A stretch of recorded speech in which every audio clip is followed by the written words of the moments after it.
My name is Tina Sursted, and I'm a proud member of the League of Women Voters, Dakota County.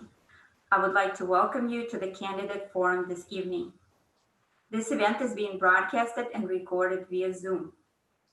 As always at our events, we want to remind you that League of Women Voters, Dakota County is a nonpartisan political organization that encourages informed participation in government, works to increase understanding of major public policy issues, and influences policy through education and advocacy. We never endorse parties or candidates. And now I would like to introduce our moderator, Mary Rice. Mary is a trained moderator, an attorney, and past president of League of Women Voters Bloomington. We're honored to have Mary moderating our forum. Good evening and welcome. We wish to thank Rosemount TV for their willingness to help the League to broadcast and record this event. We also want to thank Lynn Lewis. She's a member of the League of Women Voters of Dakota County, and she's our timekeeper tonight. The League of Women Voters does not endorse candidates for office, and the views expressed tonight are those of the candidates and not the League. Here's the format for tonight. Candidates will have 3 minutes for their opening statements. After that, questions will be asked, and candidates will have 2 minutes to respond to each question. The order in which the candidates answer questions will rotate so that each has an opportunity to respond in a different order. All questions submitted by email were reviewed by a committee of League members. The timer on the screen, Lynn Lewis, indicates how much time the candidates have left in your answer. You will be notified when you have 30 seconds, 15 seconds, and then the stop sign will display at the 2-minute or 3-minute segment. We ask the candidates to respect those time limits.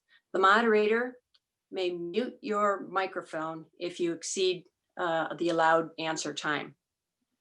Candidates will have 2 minutes at the end of this for a closing statement. And this forum concludes at 8:00 p.m. So the election for Dakota County Commissioner District 7 is for one position. Candidates are in alphabetical order: Chris Gerlach and Mary Hamann-Roland. Now it's time for opening statements, and we will begin with Chris Gerlach.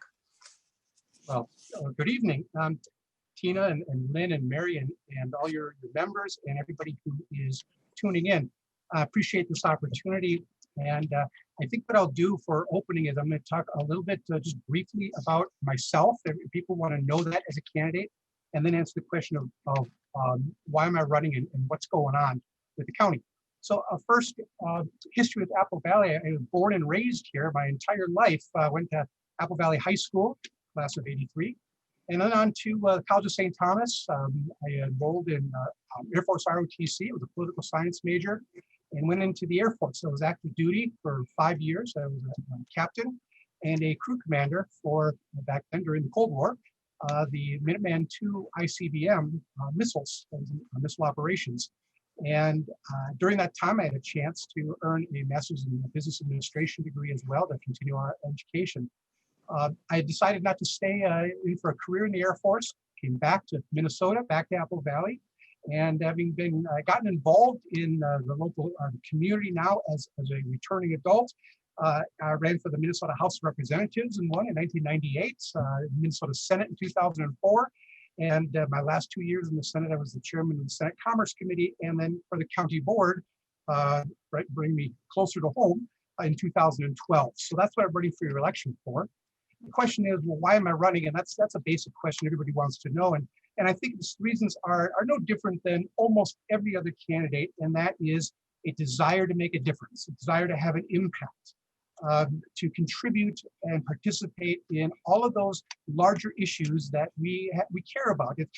People who run for office are not the types that just drive home, open up the garage door, drive in, and close the door. We're strange people, all of us who run for office, in that we do want to be involved in the larger world. And boy, what a change in the world since 2019 with COVID, all of the racial tensions and the rioting following the murder of George Floyd, and the questions about law enforcement and how does that fit into public policy. we've just been, as a county board, we've been consumed by that all year, as the city has, as every local or every unit of government and business and individual in the country. Consumed by this, and we're transitioning. We're not out of the woods with a public health crisis yet, but we also now have layered on top of that the impending economic crisis, the fallout from this, the jobs and the financial implications, and that is going to require a lot of effort. And then also something I'm really concerned about is the long-term psychological impact of what this is doing to our society. I'm going to be involved. I want to have an impact and continue to use my experience and make a difference. So, thank you. Thank you. Mary Hamann-Roland?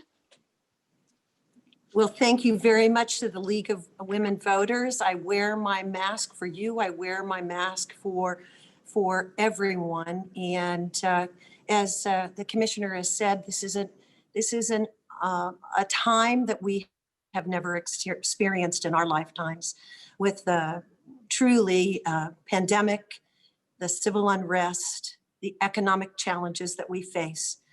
And as a mayor of 21 years for the city of Apple Valley, I have shown a commitment and dedication to this community like no other.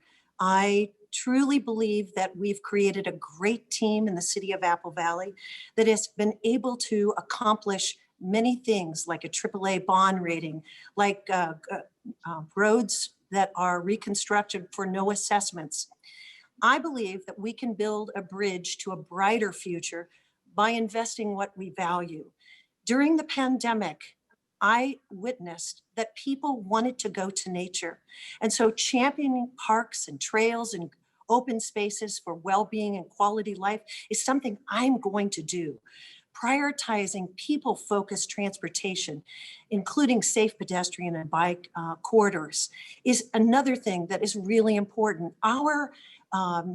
Our frontline workers, our essential workers, had difficulties during this time as far as transportation. So we really need to do, and we are doing it in Dakota County and Apple Valley and in Rosemount. We're doing a pretty good job, but we need to do more. There's a third lane that's been begging to be built on Cedar Avenue to help us get through the gridlock.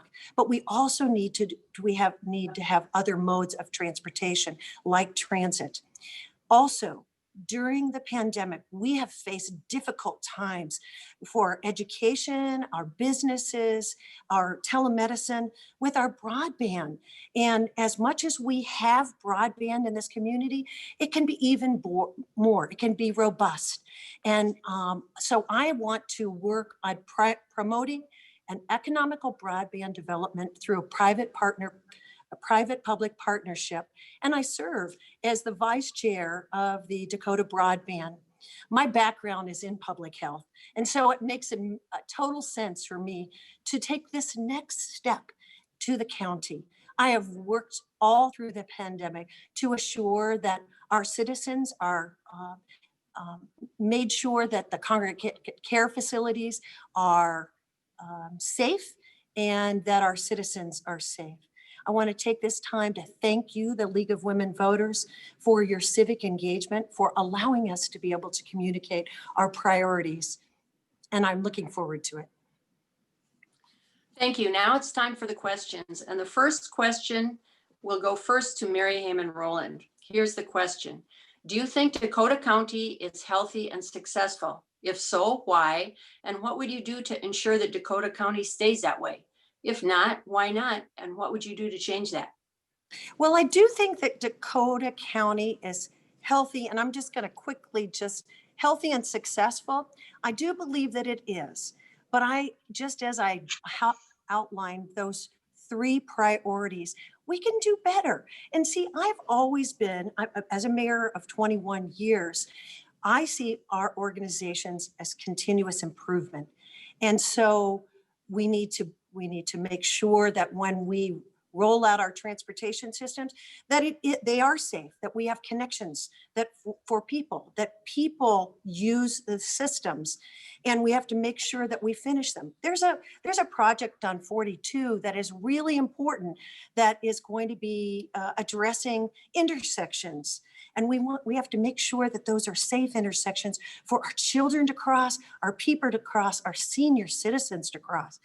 So, and again, with a broadband, we need to beef that up. We need to improve that. And we have fiber that's in the ground that has the possibility of being lit so that our businesses may work with our incumbent providers and possibly new providers to be able to have even more economical and faster speeds for their, so they're successful.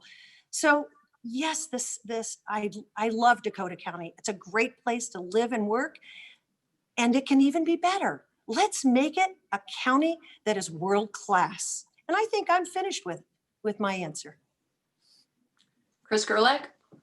Well, I guess if by defining healthy, you could look at, what are the state statistics. Off the top of my head, I don't know, but we know that Minnesota is a healthy state compared to the nation. And Dakota County certainly is a healthy county as far as residents go and physically, if that's what you mean by that. But if you mean are we a healthy county in the sense of a vibrant community? Are we a place, are we successful in a place that people want to come to? And I think we are very much. It's not just the county or just the schools or just cities or just businesses. It's everybody. And it has made Dakota County very successful. It is a place people want to live. We experience economic growth, housing development all over the county every year. And when people want to move somewhere, I spent a few years as a realtor, having had a license for many years, but the question is always, why does someone want to move to a particular community? Why do they want to buy a house somewhere? It's, they want a good location. They want good schools for their kids. The county doesn't directly provide educational services, but we do overlap a lot with our social services and support the schools.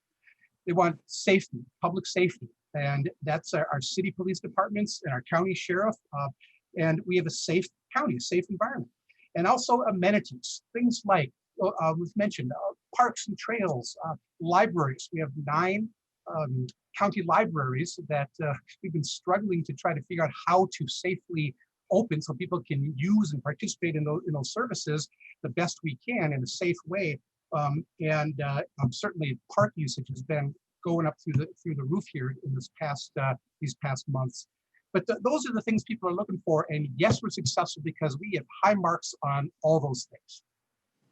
Thank you. The second question goes first to Chris Gerlach. What does community engagement in Dakota County mean to you? Well, community engagement, beyond the political act of an election, the democratic process demands that it doesn't end there. That community engagement is, there's some things that are mandated by law. For example, the open meeting law to make sure that governments don't make decisions behind closed doors. There are all sorts of extra public hearings required for various actions that local governments take. All sorts of things there. And those are all mandated public participation opportunities. Doesn't mean that people always take advantage of those. But those are some of those opportunities. And that just barely scratches the surface, because really, we go out of our way in Dakota County, and I know all our local governments do, that when we embark on a policy initiative to do what we can to have public open houses above and beyond what's required, by trying to notify all of those who would be potentially interested in a particular issue, and whether it's a transportation issue, a parks issue.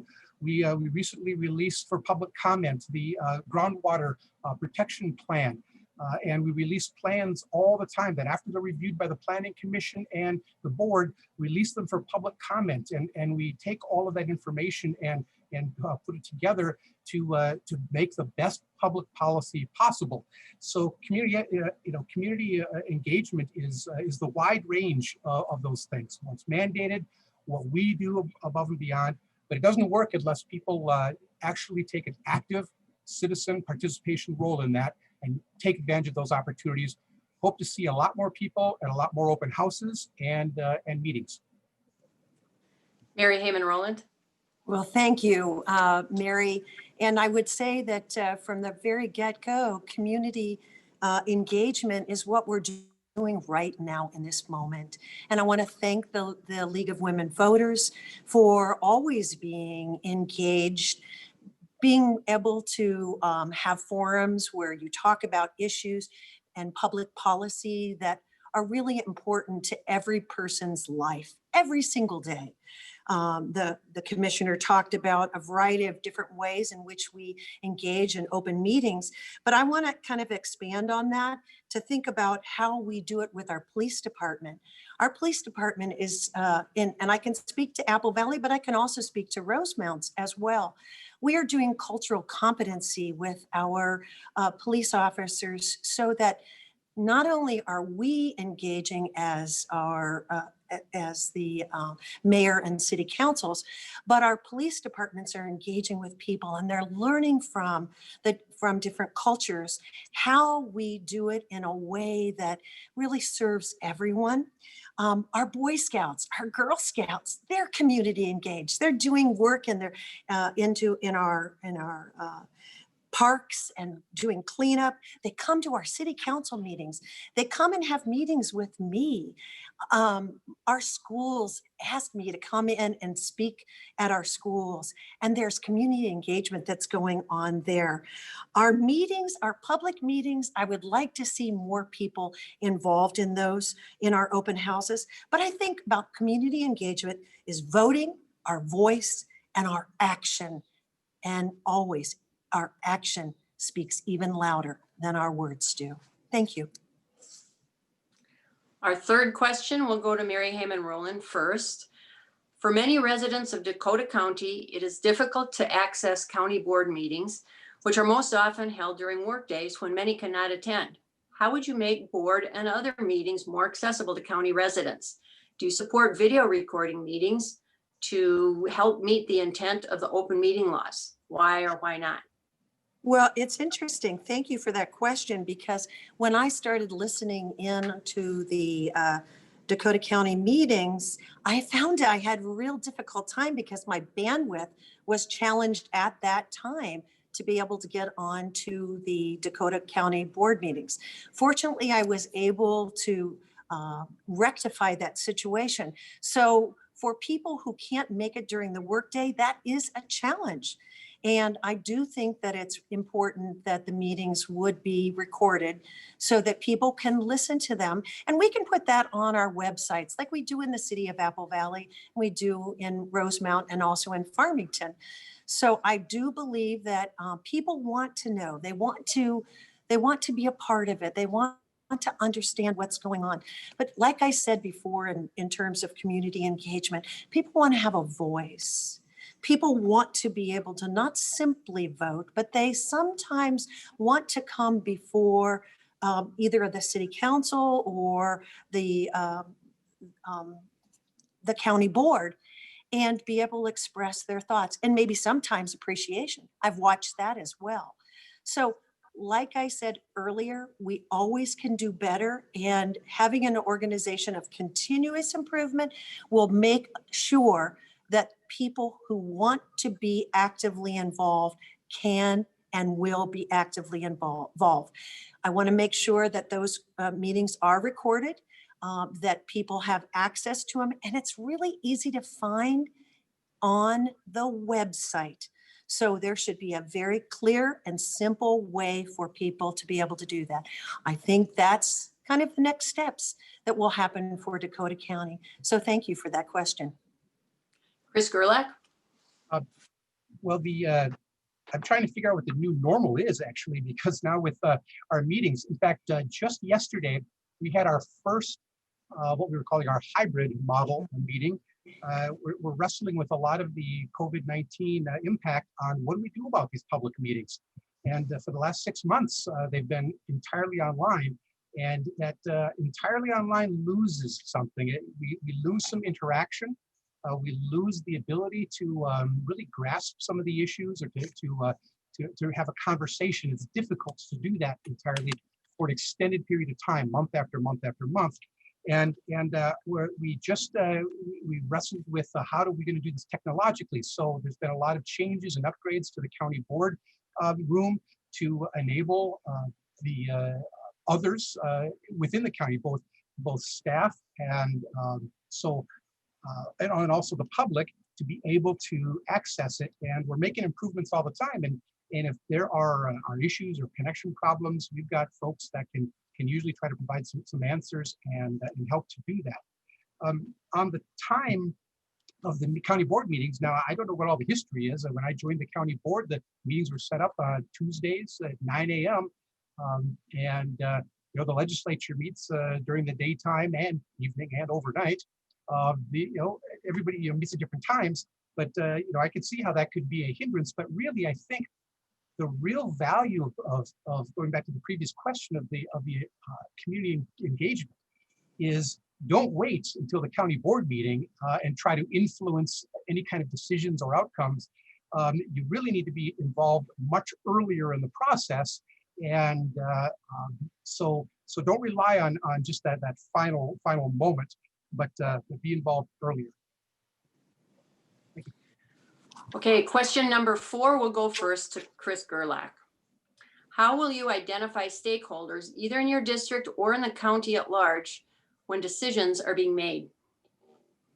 Oh, well, it depends entirely on the issue. In fact, our staff, we have about 2,000 or so employees at Dakota County, and they all specialize in their various departments and issue expertise. And if we're dealing with a social service issue, we know who are the caseworkers, who are the department managers that collaborate on a regular basis with other groups, the schools, school counselors, or nonprofits, 360 Communities, CAP agency, or whatever it might be in this particular issue. They have a long list and established connections with those folks that are able to pull in stakeholders on any particular issue. Same thing with transportation or parks issues and any of the other issues that we deal with. It's an ongoing relationship. People who are involved, they know that, and when the word goes out that say a plan is being put together to update a master plan for a park, those that are interested in that, they know, and we do reach out to all of those interested organizations, and they distribute that information and such. So that's how you do it. I mean, it's not rocket science. It's just those people who are involved in some specific issues, they come and participate. Mary Hamann-Roland? Thank you so much. I love that question. People feel really comfortable reaching out to me. And, it's really good to have staff that they can reach out to as well. But I think that it's really important for the elected official to be available, to have an open door policy. Like this weekend, I had a family reach out to me. In fact, I had a neighborhood reach out to me because of an accident. A transformer was struck and their internet went down. Now that's challenging because you've got people who are trying to do business in their home. You've got children who are trying to work and do their education and get ready for school for Monday morning. And you have teachers who are trying to get ready for Monday morning and be online. They contacted me through social media. They reached out to me because they feel comfortable with me. And I think that as a county commissioner, I will be that kind of accessible person as I am the mayor. And I've always been that, and people can reach out to me. And I truly appreciate the open houses and all this. But on a day-to-day basis, my door is open and I'm accountable, and you can reach out to me. There are plenty of people who are concerned about the 42 corridor, and they're reaching out to me. There are plenty of people who are talking about broadband issues with me. And, there's an area on 42 that has an old rickety fence. People have been talking about that for years. It's time for us to do something about it. Question number 5 goes to Mary Hamann-Roland first. Here it is. What do you believe the county's role should be with regard to investing in land conservation to protect and preserve water quality, wildlife habitat, and natural areas? That's a question I think it feels like it was for me. I have spent years on on these very issues, water quality, our natural resources. I think this is something that the county needs to take really serious look at, in the fact that our county has always been a very healthy county. This is really important as we move into the future. We've seen the effects of climate change. I'm going to use that word, and I'm not afraid of it, because my children are out in Oregon, and my daughter just had a baby, and she had to deal with, while she was going to the hospital, fires that were surrounding her. We're going to have to pay attention to this. When I was on the National League of Cities Board of Directors, I was a part of the wildfire land conservation, and we set up strategies and practices that they are using on the West Coast that we may end up having to use here in Dakota County.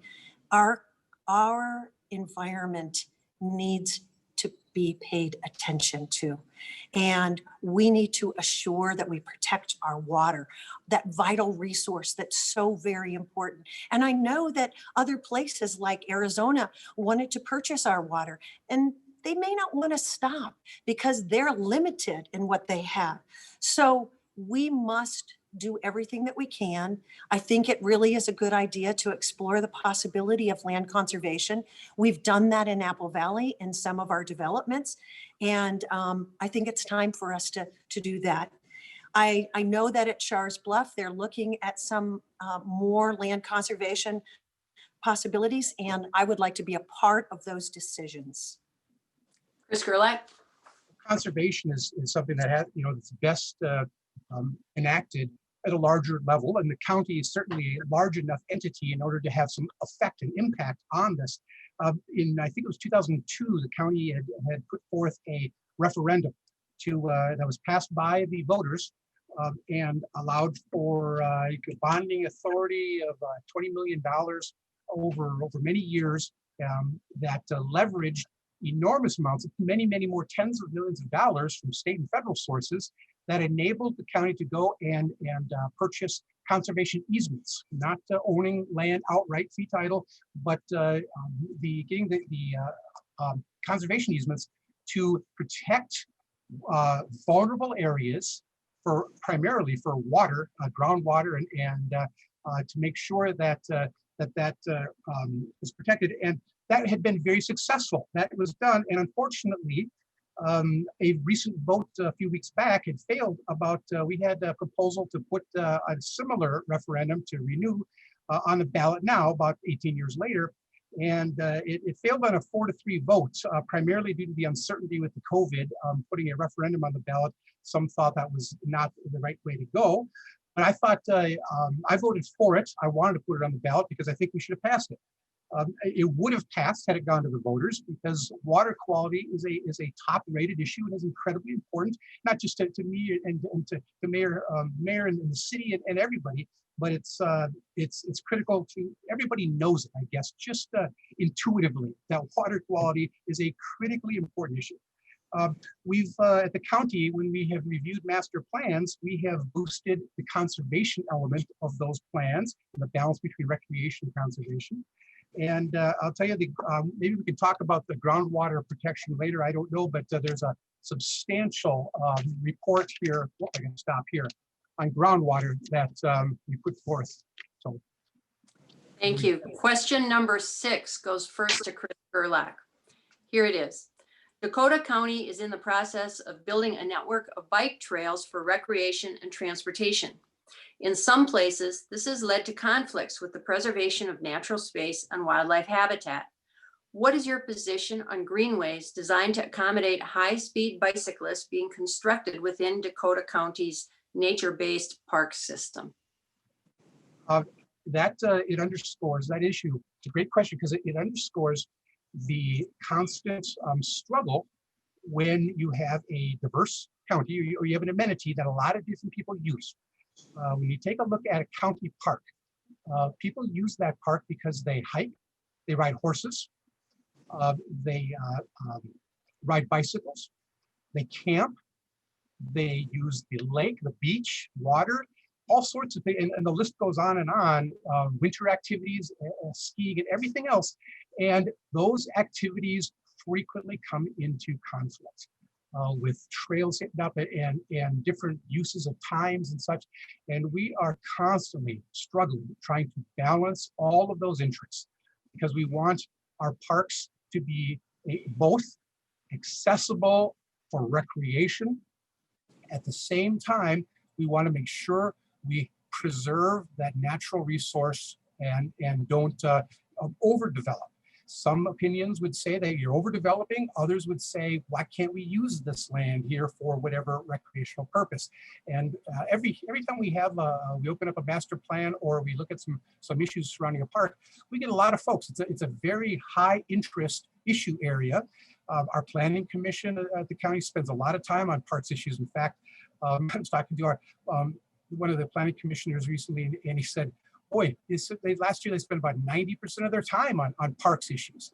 I don't know that that's necessarily true this year, but at any rate, that you have to achieve a balance, recreation and the natural resource protection environment, and that just requires a lot of thoughtful, balanced work. Mary Hamann-Roland. You talked about civic engagement. Here is a time when our citizens need to be civically engaged, and we need to open up the opportunities for people to give voice to those concerns. It is a balancing act that we craft in order to be able to make good public policy, but there are sensitive areas that really need to be cared for and paid attention to. And as we create our corridors for people-focused transportation, we also need to do it with an eye to our conservation, our water quality, our natural resources.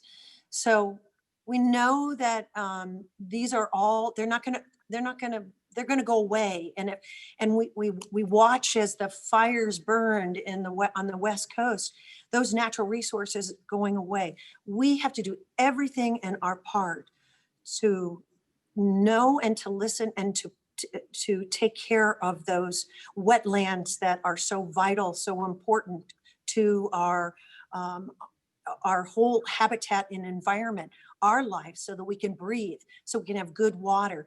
So we must pay attention to it. And if there's a way to make it around and we don't have to go through a vitally sensitive area, let's figure that out. And let's have people engaged in the process. There are plenty of smart people. I think our voters out here are amazing.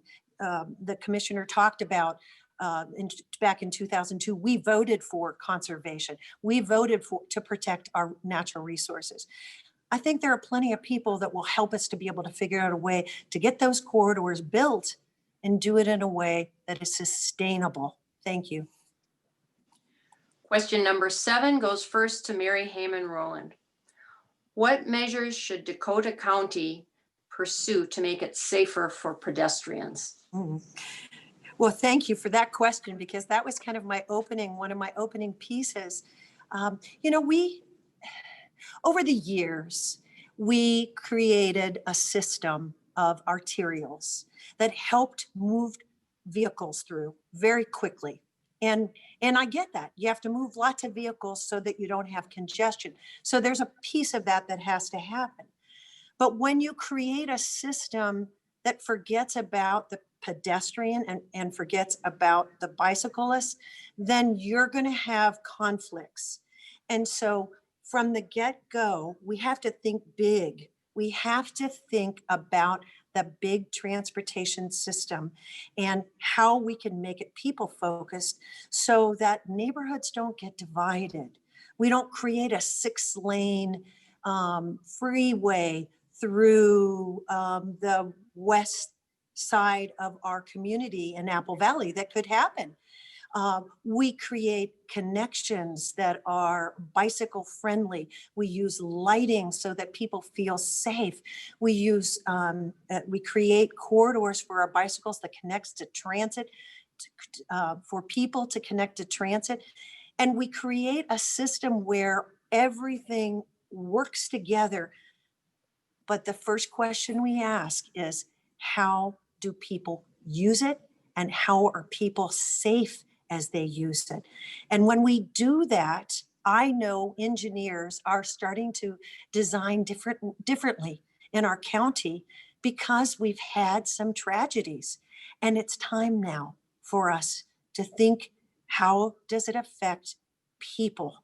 And how can people easily use it? And as we starting to get older, we want to make sure that our seniors are able to use our transportation system in a way that's very easy for them and safe. Ms. Gerlach.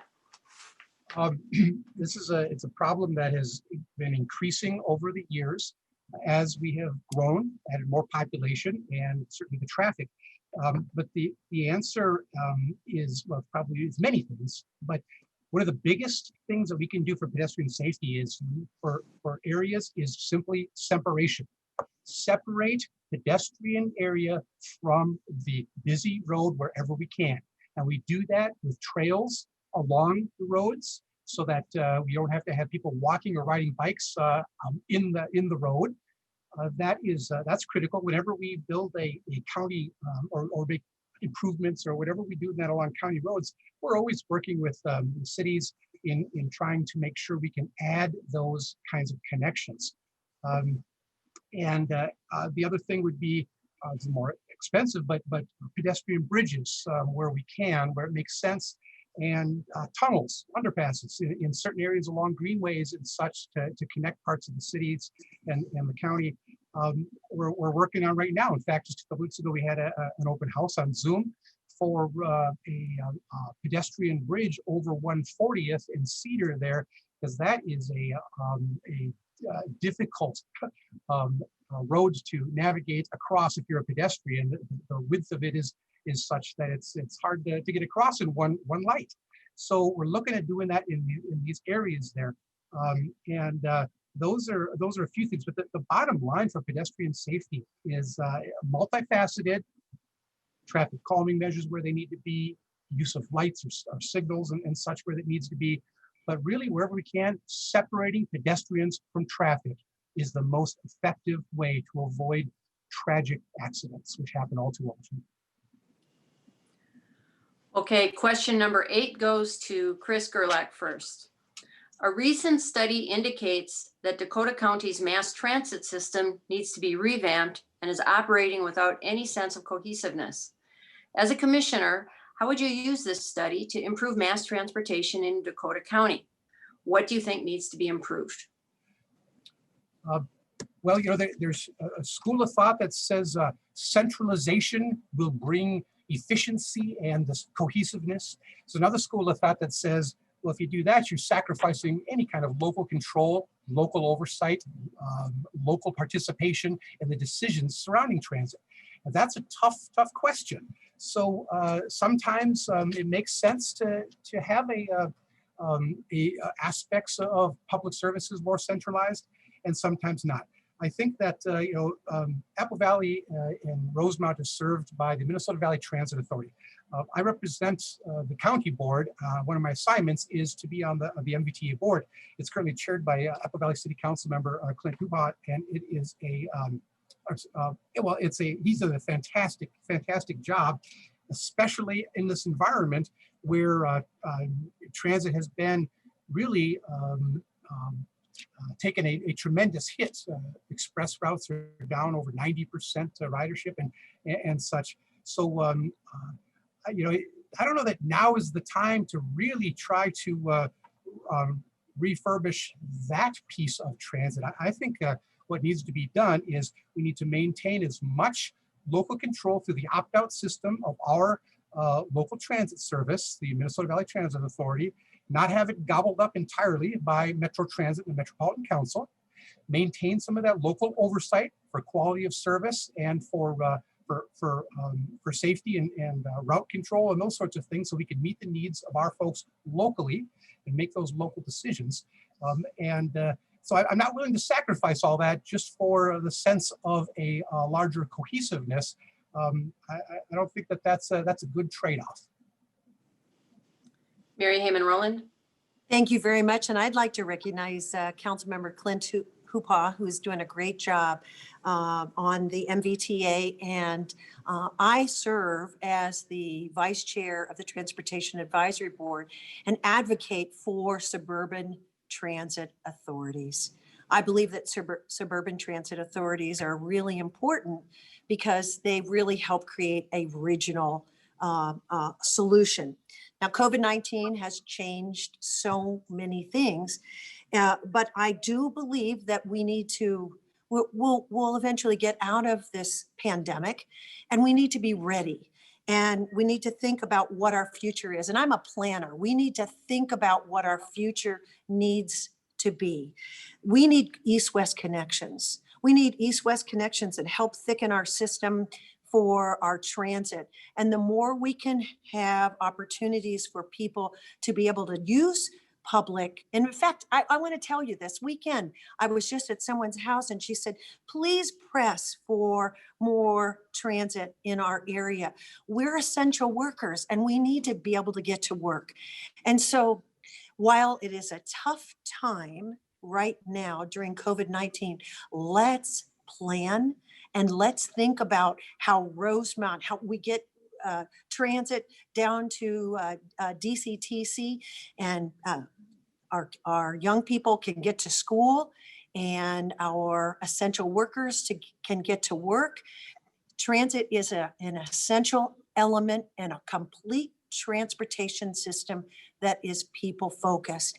And I think we need to do even more, that continuous improvement, to make sure that that happens and plan for it. Thank you.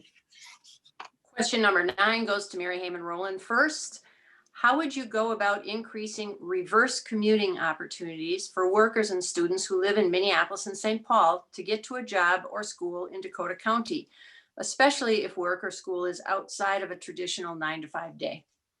Oh, that's a wonderful question, because, you know, the people who are using the red line right now, and they will into the future, are people who are coming here from other communities.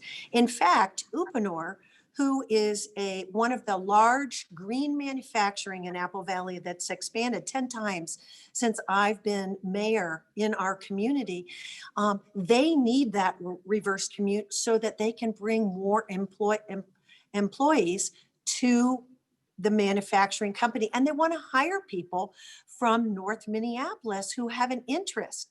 And so if we can make that system more robust, it will help our young people who are coming to our schools, like Apple Valley High School is a STEM school. There are people from Minneapolis who are coming to school and they can't take our buses for District 196 because it doesn't work in their time.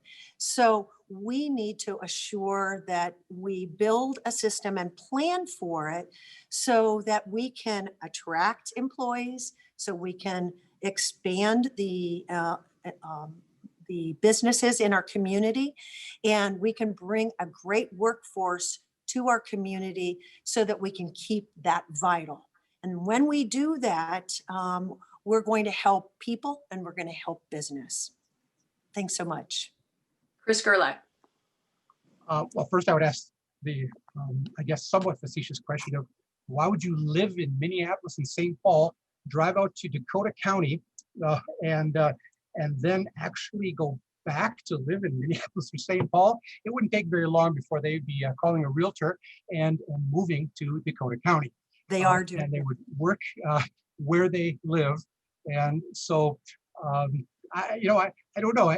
I'm not so sure that it's the county government's role to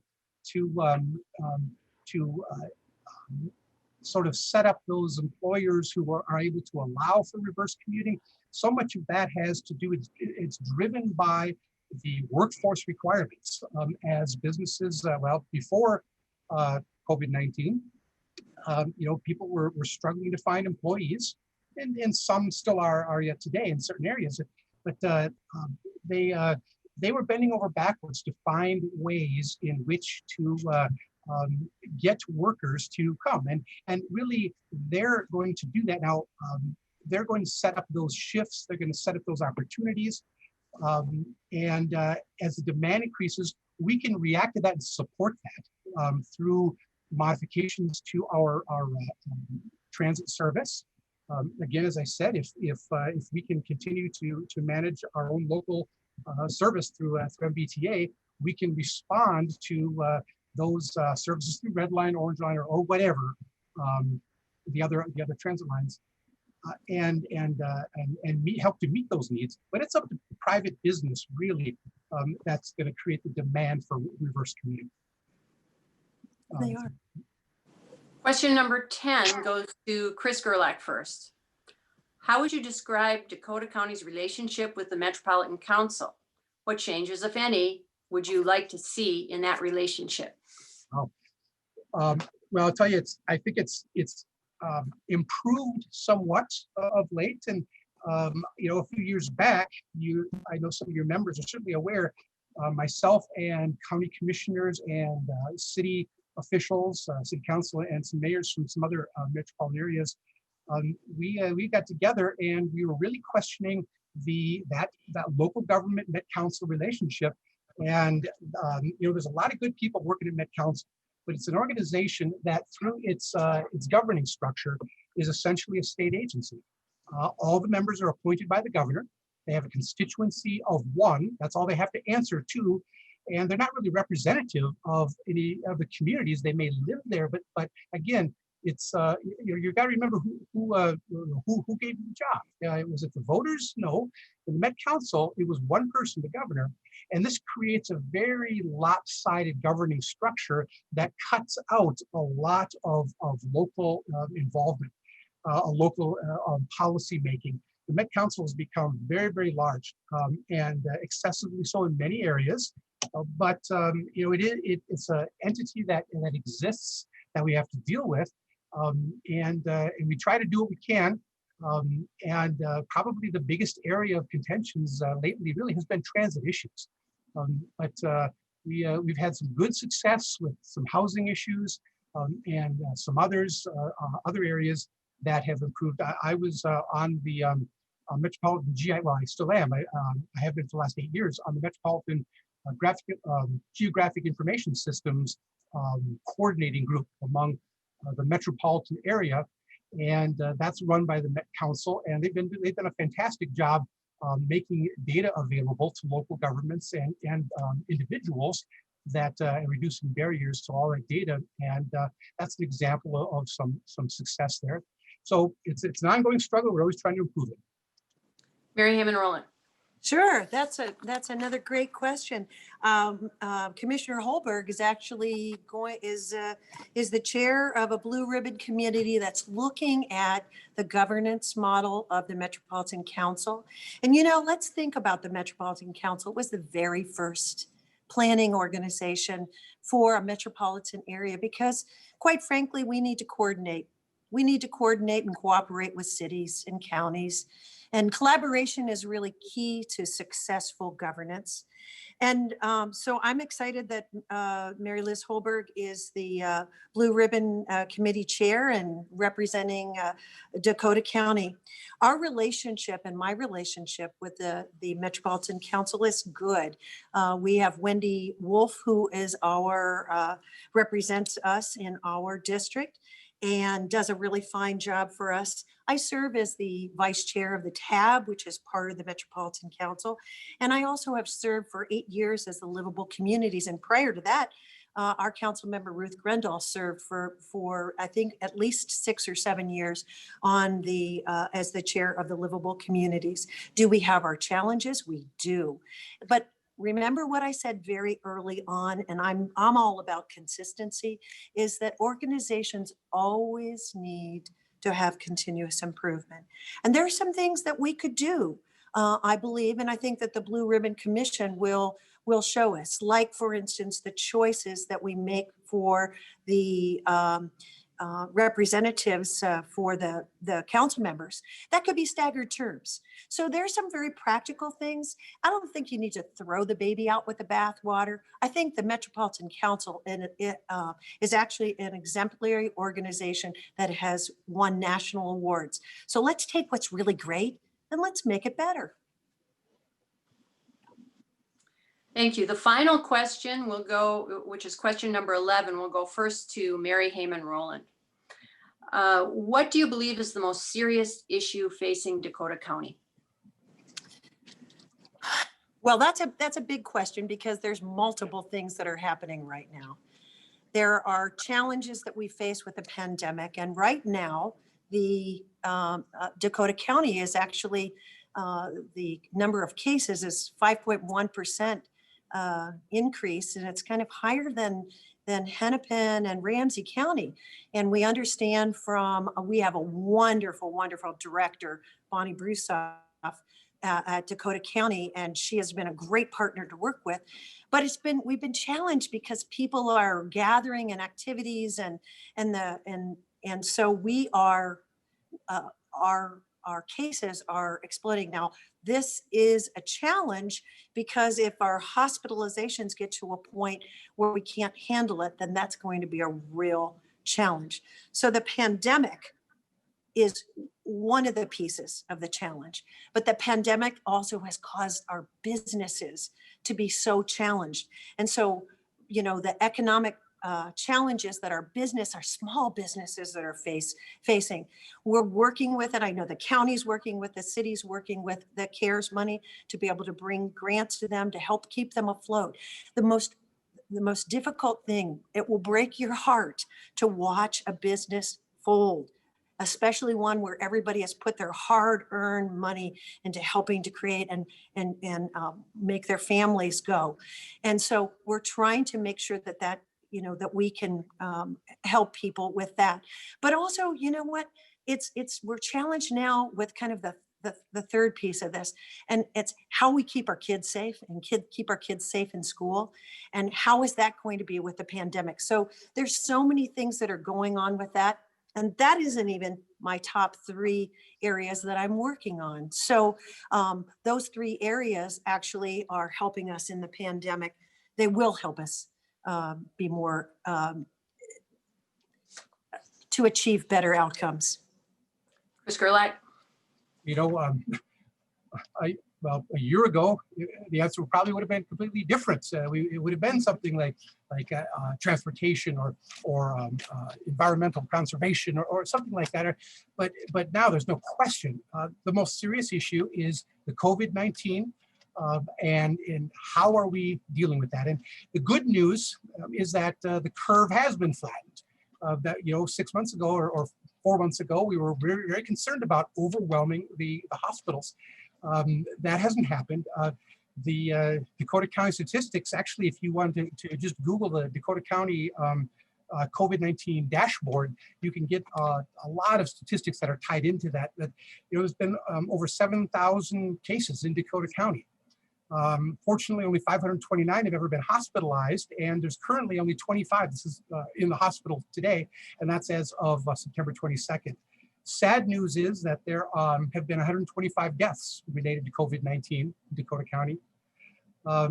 83 of those, 66%, have been in long-term care facilities. And the median age of all cases is 34 years of age, and the median age of deaths, 83. So you know where the vulnerability is.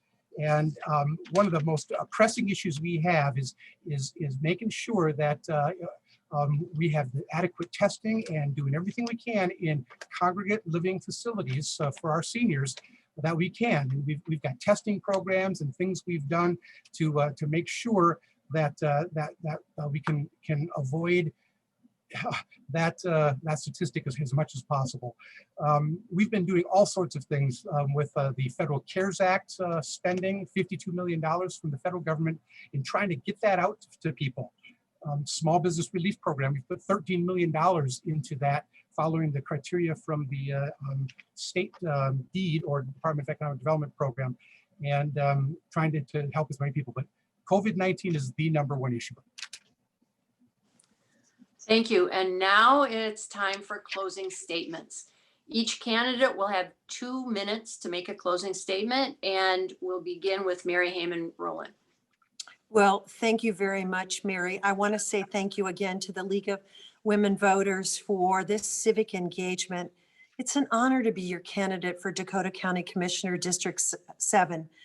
I care about our community and I'm committed to it thriving now and into the future. Together, we've faced many obstacles and it has been a real challenge for 2020.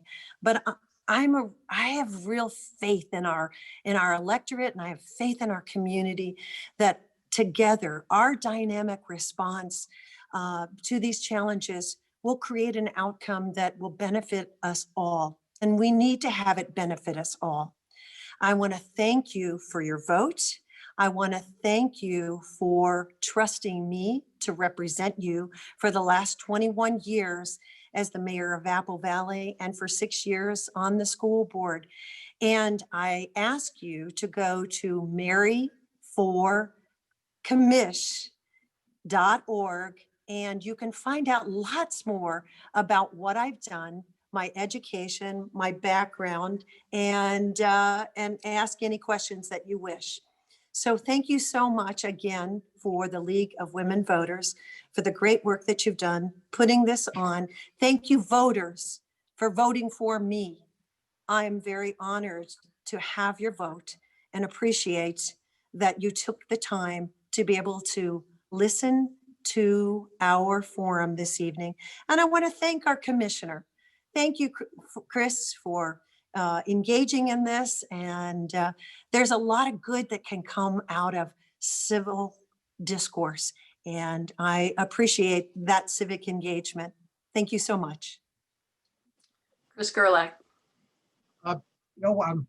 It's often said that voters always want the lowest taxes, and that's usually the case. It's usually true, not always. What they really want is value.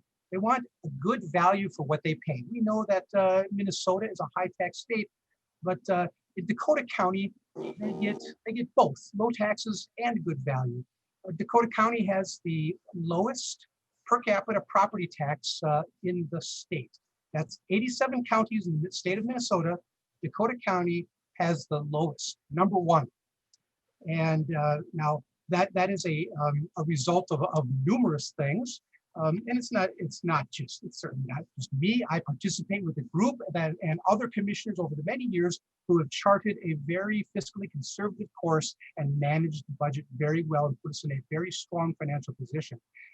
And it's also because we are the beneficiaries of a county, many communities, cities that are vibrant and that are growing. They create places where people want to come to, and that development creates opportunities and vitality. It allows us to do some things like this, like we just did yesterday at a county board meeting, where we set our maximum levy for the coming year at 0. What that means is the amount of dollars that we take from taxpayers for the levy from last year will be the same for this coming year. We're not going to be increasing the rate. We're not going to be capturing the amount from economic development. We're going to leave it flat, and we're recognizing the challenges that are out there. We have credit rating, that 2 AAA credit ratings. Dakota County has no debt, and we're able to use that in many ways to help us with the community development agency housing projects. So much going on. I want to continue that, and I would appreciate your vote. Thank you. Thank you, and that concludes the forum for tonight. I want to thank both candidates on behalf of League of Women Voters for your time tonight and for your dedication in running for office. I want to thank the viewers for your interest and for having submitted questions for this forum. Thank you to Rosemount TV for providing technical expertise. The video of tonight's event will be shown on the local access channels: Spectrum Channel 180, Frontiers Vantage Channel 191 or 192, and Apple Valley's and Rosemount's YouTube pages. Thanks to all of the volunteers who work to make this forum happen. And information on voting in Dakota County may be found at the lwvdakotacounty.org and minvotes.org websites. That's lwvdakotacounty.org and minvotes.org. Finally, I want to remind everyone to vote on Tuesday, November 3rd, or any time from now until then by absentee ballot. So that's it for tonight, and good night.